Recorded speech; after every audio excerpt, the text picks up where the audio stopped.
सभी साईं भक्तों को ओम साईं राम।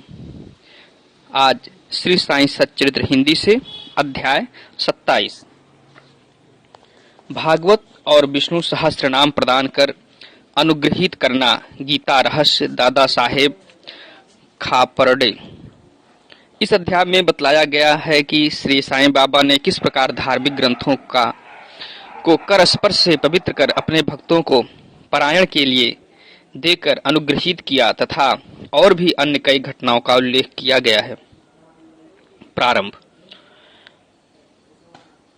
जनसाधारण का ऐसा विश्वास है कि समुद्र में स्नान कर लेने से ही समस्त तीर्थों तथा पवित्र नदियों में स्नान करने का पुण्य प्राप्त हो जाता है। ठीक इसी प्रकार सद्गुरु के चरणों का आश्रय लेने मात्र से तीनों शक्तियों ब्रह्मा विष्णु और महेश और परब्रह्म को नमन करने का श्रेय सहज ही प्राप्त हो जाता है। श्री सच्चिदानंद साईं महाराज की जय हो। वे तो भक्तों के लिए कल्पतरु, दया के सागर और आत्मानुभूति देने वाले हैं। हे साईं, तुम अपनी कथाओं के श्रवण में मेरी श्रद्धा जागृत कर दो। घनघोर वर्षा ऋतु में जिस प्रकार चातक पक्षी स्वाति नक्षत्र को कि केवल एक बूंद का पान कर प्रसन्न हो जाता है, उसी प्रकार अपनी कथाओं के सार सिंधु से प्रगटित एक जल कण का सहस्त्रांश दे दो, जिससे पाठकों और श्रोताओं के हृदय तृप्त होकर प्रसन्नता से भरपूर हो जाएं, शरीर से स्वेद प्रवाहित होने लगे, अश्रुओं से नेत्र परिपूर्ण हो जाएं, प्राण स्थिरता पाकर चित्र एकाग्र हो जाए और पल पल पर रोमांच हो उठे। ऐसा सात्विक भाव सभी में जागृत कर दो। पारस्परिक वैमनस्य तथा वर्ग अपवर्ग का भेदभाव नष्ट कर दो, जिससे वे तुम्हारी भक्ति में सिसकें, बिलखें और कंपित हो उठें। यदि ये सब भाव उत्पन्न होने लगे तो इसे गुरु कृपा के लक्षण जानो। इन भावों को अंतःकरण में उदित देखकर गुरु अत्यंत प्रसन्न होकर तुम्हें आत्मानुभूति की ओर अग्रसर करेंगे। माया से मुक्त होने का एकमात्र सहज उपाय अनन्य भाव से केवल श्री साईं बाबा की शरण जाना ही है। वेद वेदांत भी माया रूपी सागर से पार नहीं उतार सकते। यह कार्य तो केवल सद्गुरु द्वारा ही संभव है। समस्त प्राणियों और भूतों में ईश्वर दर्शन करने के योग्य बनाने की क्षमता केवल उन्हीं में है। पवित्र ग्रंथों का प्रदान। गत अध्याय में बाबा की उपदेश शैली की नवीनता ज्ञात हो चुकी है। इस अध्याय में उसके केवल एक उदाहरण का ही वर्णन करेंगे। भक्तों को जिस ग्रंथ विशेष का पारायण करना होता था, उसे वे बाबा के कर कमलों में भेंट कर देते थे, और यदि बाबा उसे अपने कर कमलों से स्पर्श कर लौटा देते तो वे उसे स्वीकार कर लेते थे। उनकी ऐसी भावना हो जाती थी कि ऐसे ग्रंथ का यदि नित्य पठन किया जाएगा तो बाबा सदैव उनके साथ ही होंगे। एक बार काका महाजनी श्री एकनाथी भागवत लेकर शिरडी आए। सामा ने यह ग्रंथ अध्ययन के लिए उनसे ले लिया और उसे लिए हुए वे मस्जिद में पहुंचे। तब बाबा ने यह ग्रंथ सामा से ले लिया और उन्होंने उसे स्पर्श कर कुछ विशेष पृष्ठों को देखकर उसे संभाल कर रखने की आज्ञा देकर वापस लौटा दिया। सामा ने उन्हें बतलाया कि यह ग्रंथ तो काका साहेब का है और उन्हें इसे वापस लौटाना है। तब बाबा कहने लगे कि नहीं नहीं, यह ग्रंथ तो मैं तुम्हें दे रहा हूँ, तुम इसे सावधानी से अपने पास रखो, यह तुम्हें अत्यंत उपयोगी सिद्ध होगा।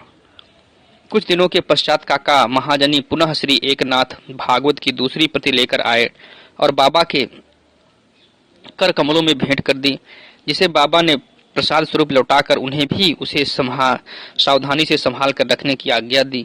साथ ही बाबा ने उन्हें आश्वासन दिया कि यह तुम्हें उत्तम स्थिति में पहुंचाने में सहायक सिद्ध होगा। काका ने उन्हें प्रणाम कर उसे स्वीकार कर लिया। सामा और विष्णु सहस्त्रनाम। सामा बाबा के अंतरंग भक्त थे, इस कारण बाबा उन्हें एक विचित्र ढंग से विष्णु सहस्त्रनाम प्रसाद रूप में देने की कृपा करना चाहते थे। तभी एक रामदासी आकर कुछ दिन शिरडी में ठहरा। वह नित्य नियमानुसार प्रातः काल उठता और हाथ मुंह धोने के पश्चात स्नान कर भगवा वस्त्र धारण करता तथा शरीर पर भस्म लगाकर विष्णु सहस्त्रनाम का जाप किया करता था और बहुधा इन्हीं ग्रंथों को ही पढ़ा करता था। कुछ दिनों के पश्चात बाबा ने सामा को भी विष्णु सहस्त्रनाम से परिचित कराने का विचार कर रामदासी को अपने समीप बुलाकर उससे कहा कि मेरे उदर में अत्यंत पीड़ा हो रही है और जब तक मैं सोनामुखी का सेवन ना करूंगा तब तक मेरा कष्ट दूर ना होगा।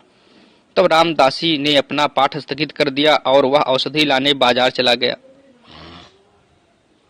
उसी समय बाबा अपने आसन से उठे और जहां वह पाठ किया करता था वहां जाकर उन्होंने विष्णु सहस्त्र नाम की वह पुस्तिका उठाई और पुनः अपने आसन पर विराजमान होकर श्यामा से कहने लगे कि यह पुस्तक अमूल्य और मनोवांछित फल देने वाली है, इसीलिए मैं तुम्हें इसे प्रदान कर रहा हूं ताकि तुम इसका नित्य पठन करो।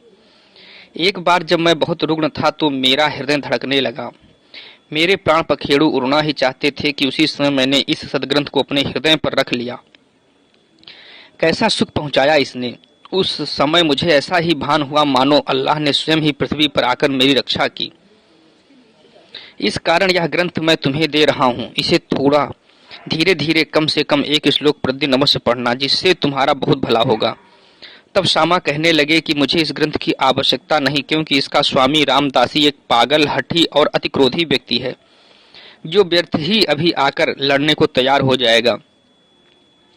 अल्प शिक्षित होने के नाते मैं संस्कृत भाषा में लिखित इस ग्रंथ को पढ़ने में भी असमर्थ हूँ।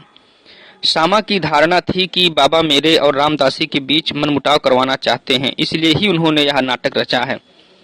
बाबा का विचार उनके प्रति क्या था यह उनकी समझ में न आया। बाबा येन केन प्रकारेण विष्णु सहस्त्र नाम उनके कंठ में उतार देना चाहते थे। वे तो अपने एक अल्प शिक्षित अंतरंग भक्त को सांसारिक दुखों से मुक्त कर देना चाहते थे। ईश्वर नाम के जाप का महत्व तो सभी को विदित ही है, जो हमें पापों से बचाकर कुप्रवृत्तियों से हमारी रक्षा कर जन्म तथा मृत्यु के बंधन से छुड़ा देता है। यह आत्मशुद्धि के लिए एक उत्तम साधन है, जिसमें न किसी सामग्री की आवश्यकता है और न किसी नियम के बंधन की। इससे सुगम और प्रभावकारी साधन अन्य कोई नहीं। बाबा की इच्छा तो श्यामा से यह साधना कराने की थी, परंतु श्यामा ऐसा न चाहते थे, इसीलिए बाबा ने उन पर दबाव डाला। ऐसा बहुधा सुनने में आया है कि बहुत पहले श्री एकनाथ महाराज ने भी अपने एक पड़ोसी ब्राह्मण से विष्णु सहस्त्र नाम का जाप करने के लिए आग्रह कर उसकी रक्षा की थी। विष्णु सहस्त्र नाम का जाप चित्त शुद्धि के लिए एक श्रेष्ठ तथा सरल मार्ग है, इसीलिए बाबा ने श्यामा को अनुरोध पूर्वक इसके जाप में प्रवृत्त किया। रामदासी बाजार से तुरंत सोनामुखी लेकर लौट आया। अरड़ा चिंचिड़ी कर जो वहीं उपस्थित थे प्रायः पूरे नारद मुनि ही थे, और उन्होंने उक्त घटना का संपूर्ण वृत्तांत रामदासी को बता दिया। रामदासी क्रोधावेश में आकर श्यामा की ओर लपका और कहने लगा कि यह तुम्हारा ही कार्य है, जो तुमने बाबा के द्वारा मुझे उदर पीड़ा के बहाने औषधि लेने को भेजा। यदि तुमने पुस्तक न लौटाई तो मैं तुम्हारा सिर तोड़ दूंगा। श्यामा ने उसे शांतिपूर्वक समझाया, परंतु उनका कहना व्यर्थ ही हुआ। तब बाबा प्रेम पूर्वक बोले कि अरे रामदासी, यह क्या बात है, क्यों उपद्रव कर रहे हो? क्या श्यामा अपना बालक नहीं है? तुम उसे व्यर्थ ही क्यों गाली दे रहे हो? मुझे तो ऐसा प्रतीत होता है कि तुम्हारी प्रकृति ही उपद्रवी है। क्या तुम नम्र और मृदुल वाणी नहीं बोल सकते? तुम नित्य प्रति इन पवित्र ग्रंथों का पाठ किया करते हो और फिर भी तुम्हारा चित्त अशुद्ध ही है। जब तुम्हारी इच्छाएं ही तुम्हारे बस में नहीं है तो तुम रामदासी कैसे? तुम्हें तो समस्त वस्तुओं में अनासक्त वैराग्य होना चाहिए। कैसी विचित्र बात है कि तुम्हें इस पुस्तक पर इतना अधिक मोह है। सच्चे रामदासी को तो ममता त्याग कर समदर्शी होना चाहिए। तुम तो अभी बालक श्यामा से केवल एक छोटी सी पुस्तक के लिए झगड़ा कर रहे थे। जाओ अपने आसन पर बैठो। पैसों से पुस्तक तो अनेक प्राप्त हो सकती हैं, परंतु मनुष्य नहीं। उत्तम विचारक बनकर विवेकशील हो। पुस्तक का मूल्य ही क्या है और उससे श्यामा को क्या प्रयोजन? मैंने स्वयं उठाकर वह पुस्तक उसे दी थी, यह सोचकर कि तुम्हें तो यह पुस्तक पूर्णतः कंठस्थ है। श्यामा को इसके पठन से कुछ लाभ पहुंचे, इसीलिए मैंने उसे दे दी। बाबा के ये शब्द कितने मृदु और मार्मिक तथा अमृत तुल्य हैं। इनका प्रभाव रामदासी पर पड़ा। वह चुप हो गया तथा फिर श्यामा से बोला कि मैं इसके बदले में पंचरत्नी गीता की एक प्रति स्वीकार कर लूंगा। तब श्यामा भी प्रसन्न होकर कहने लगे कि एक ही क्यों, मैं तो तुम्हें उसके बदले में 10 प्रतियां देने को तैयार हूँ। इस प्रकार यह विवाद तो शांत हो गया, परंतु अब प्रश्न यह आया कि रामदासी ने पंचरत्नी गीता के लिए एक ऐसी पुस्तक जिसका उसे कभी ध्यान भी न आया था इतना आग्रह क्यों किया, और मस्जिद में हर दिन धार्मिक ग्रंथों का पाठ करता हो वह बाबा के समक्ष इतना उत्पात करने पर क्यों उतारू हो गया। हम नहीं जानते कि इस दोष का निराकरण कैसे करें और किसे दोषी ठहरावें। हम तो केवल इतना ही जान सके हैं कि यदि इस प्रणाली का अनुसरण न किया गया होता तो विषय का महत्व और ईश्वर नाम की महिमा तथा श्यामा को विष्णु सहस्त्र नाम के पठन का शुभ अवसर ही प्राप्त न होता। इससे यही प्रतीत होता है कि बाबा के उपदेश की शैली और उसकी प्रक्रिया अद्वितीय है। श्यामा ने धीरे धीरे इस ग्रंथ का इतना अध्ययन कर लिया और उन्हें इस विषय का इतना ज्ञान हो गया कि वह श्रीमान बूटी साहेब के दामाद प्रोफेसर जी नारके एम.ए. इंजीनियरिंग कॉलेज पूना को भी उसका यथार्थ अर्थ समझाने में पूर्ण सफल हुए। गीता रहस्य। ब्रह्म विद्या आध्यात्म का जो भक्त अध्ययन करते उन्हें बाबा सदैव प्रोत्साहित करते थे। इसका एक उदाहरण है कि एक समय बापू साहेब जोग का एक पार्सल आया जिसमें श्री लोकमान्य तिलक कृत गीता भाष्य की एक प्रति थी, जिसे कांख में दबाए हुए वे मस्जिद में आए। जब वे चरण वंदना के लिए झुके तो वह पार्सल बाबा के श्री चरणों पर गिर पड़ा। तब बाबा उनसे पूछने लगे कि इसमें क्या है। श्री जोग ने तत्काल ही पार्सल से वह पुस्तक निकालकर बाबा के कर कमलों में रख दी। बाबा ने थोड़ी देर उसके कुछ पृष्ठ देखकर जेब से 1 रुपया निकाला और उसे पुस्तक पर रखकर जोग को लौटा दिया और कहने लगे कि इसका ध्यान पूर्वक अध्ययन करते रहो, इससे तुम्हारा कल्याण होगा। श्रीमान और श्रीमती खारपर्डे। एक बार श्री दादा साहेब खारपर्डे सुकुटुंब शिरडी आए और कुछ मास वहीं ठहरे। उनके ठहरने के नित्य कार्यक्रम का वर्णन श्री साईं लीला पत्रिका के प्रथम भाग में प्रकाशित हुआ है। दादा कोई सामान्य व्यक्ति न थे। वे एक धनाढ्य और अमरावती बरार के सुप्रसिद्ध वकील तथा केंद्रीय धारा सभा दिल्ली के सदस्य थे। वे विद्वान और प्रवीण वक्ता भी थे। इतने गुणवान होते हुए भी उन्हें बाबा के समक्ष मुंह खोलने का साहस न होता था। अधिकांश भक्तगण तो बाबा से हर समय अपनी शंका का समाधान कर लिया करते थे। केवल 3 व्यक्ति खापर्डे, नूलकर और बूटी ही ऐसे थे जो सदैव मौन धारण किए रहते तथा अति विनम्र और उत्तम प्रकृति के व्यक्ति थे। दादा साहेब विद्यारण्य स्वामी द्वारा रचित पंचदशी नामक प्रसिद्ध संस्कृत ग्रंथ जिसमें अद्वैत वेदांत का दर्शन है, उसका विवरण दूसरों को तो समझाया करते थे, परंतु जब वे बाबा के समीप मस्जिद में आए तो वे एक शब्द का भी उच्चारण न कर सके। यथार्थ में कोई व्यक्ति चाहे वह जितना वेद वेदांतों में पारंगत क्यों ना हो, परंतु ब्रह्म पद को पहुंचते हुए व्यक्ति के समक्ष उसका शुष्क ज्ञान प्रकाश नहीं दे सकता।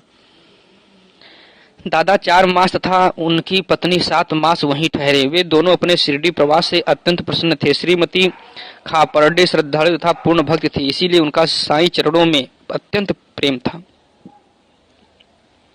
प्रतिदिन दोपहर को वे स्वयं नैवेद्य लेकर मस्जिद को जाती और जब बाबा उसे ग्रहण कर लेते तभी वे लौटकर अपना भोजन किया करती थी। बाबा उनकी अटल श्रद्धा की झांकी का दूसरों को भी दर्शन कराना चाहते थे। एक दिन दोपहर को वे साझा पूरी, भात, साग, खीर और अन्य भोज्य पदार्थ लेकर मस्जिद में आईं। और दिनों तो भोजन प्रायः घंटों तक बाबा की प्रतीक्षा में पड़ा रहता था, परंतु उस दिन वे तुरंत ही उठे और भोजन के स्थान पर आकर आसन ग्रहण कर लिया और थाली पर से कपड़ा हटाकर उन्होंने रुचि पूर्वक भोजन करना प्रारंभ कर दिया। तब सामा कहने लगे कि यह पक्षपात क्यों? दूसरों की थालियों पर तो आप दृष्टि तक नहीं डालते, उल्टे उन्हें फेंक देते हैं, परंतु आज इस भोजन को आप बड़ी उत्सुकता और रुचि से खा रहे हैं। आज इस बाई का भोजन आपको इतना स्वादिष्ट क्यों लगा? यह विषय तो हम लोगों के लिए एक समस्या बन गया है। तब बाबा ने इस प्रकार समझाया, सचमुच इस भोजन में एक विचित्रता है। पूर्व जन्म में यह बाई एक व्यापारी की मोटी गाय थी जो बहुत अधिक दूध देती थी। पशु योनि त्याग कर इसने एक माली के कुटुंब में जन्म लिया। उस जन्म के उपरांत फिर यह एक क्षत्रिय वंश में उत्पन्न हुई और इसका ब्याह एक व्यापारी से हो गया। दीर्घकाल के पश्चात इनसे भेंट हुई है, इसीलिए इनकी थाली में से प्रेम पूर्वक 4 ग्रास तो खा लेने दो। ऐसा कहकर बाबा ने भरपेट भोजन किया और फिर हाथ मुंह धोकर और तृप्ति की 4-5 डकारें लेकर वे अपने आसन पर पुनः आ विराजे। फिर श्रीमती खारपर्डे ने बाबा को नमन किया और उनके पाद सेवन करने लगी। बाबा उनसे वार्तालाप करने लगे और साथ साथ उनके हाथ भी दबाने लगे। इस प्रकार परस्पर सेवा करते देख सामा मुस्कुराने लगा और बोला कि देखो तो यह एक अद्भुत दृश्य कि भगवान और भक्त एक दूसरे की सेवा कर रहे हैं। उनकी सच्ची लगन देखकर बाबा अत्यंत कोमल तथा मृदु शब्दों में अपने श्रीमुख से कहने लगे कि अब सदैव राजा राम का जाप किया करो, और यदि तुमने इसका अभ्यास क्रमबद्ध कर लिया तो तुम्हें अपने जीवन के ध्येय की प्राप्ति अवश्य हो जाएगी। तुम्हें पूर्ण शांति प्राप्त होकर अत्यधिक लाभ होगा। आध्यात्मिक विषयों से अपरिचित व्यक्तियों के लिए यह घटना साधारण सी प्रतीत होगी, परंतु शास्त्रीय भाषा में यह शक्तिपात के नाम से विदित है। अर्थात गुरु द्वारा शिष्य में शक्ति संचार करना। बाबा के वे शब्द कितने शक्तिशाली और प्रभावकारी थे जो एक क्षण में ही हृदय कमल में प्रवेश कर गए और वहां अंकुरित हो उठे। यह घटना गुरु शिष्य संबंध के आदर्श की द्योतक है। गुरु शिष्य दोनों को एक दूसरे को अभिन्न जानकर प्रेम और सेवा करनी चाहिए, क्योंकि उन दोनों में कोई भेद नहीं है। वे दोनों अभिन्न और एक ही हैं जो कभी पृथक नहीं हो सकते।